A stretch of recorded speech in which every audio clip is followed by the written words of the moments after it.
Planning commission, जिसको आज नीति आयोग कहते हैं, देश के इतिहास में आज तक कोई मुख्यमंत्रियों ने प्लानिंग कमीशन के मीटिंग पर बहिष्कार डालने वाली बात कभी नहीं हुई। प्रधानमंत्री ने लैंड एक्विजिशन के विषय को लेकर, क्योंकि वो कोऑपरेटिव फेडरलिज्म पर विश्वास रखते हैं, उन्होंने कहा कि सभी राज्यों के मुख्यमंत्री को बुलाया विचार करने के लिए। फाइनेंस मिनिस्टर, हम सब लोग मंत्री भी वहां उपस्थित थे। कांग्रेस पार्टी के मुख्यमंत्री अपने सुझाव देने के लिए नीति आयोग के मीटिंग में नहीं आए।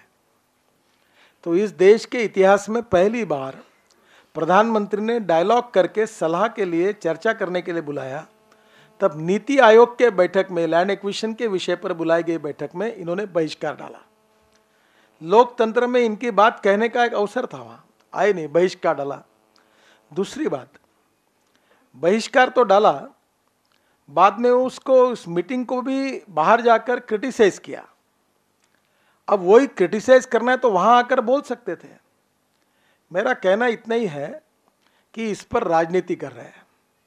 जब चर्चा के लिए बुलाया तो चर्चा नहीं करना, जब पार्लियामेंट में बिल की चर्चा के लिए मीटिंग बुलाई तो जाना नहीं, फिर उसको रोकना।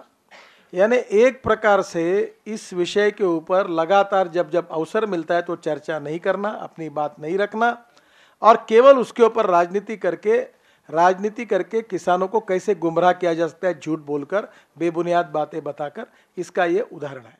आपने कहा जमीन मां है, फिर आपने किसानों का 5,07,000 किसानों का मां उनसे छीन लिया। आपने भयंकर पाप किया है। इसका समाधान क्या है, ये बहस हो जाए।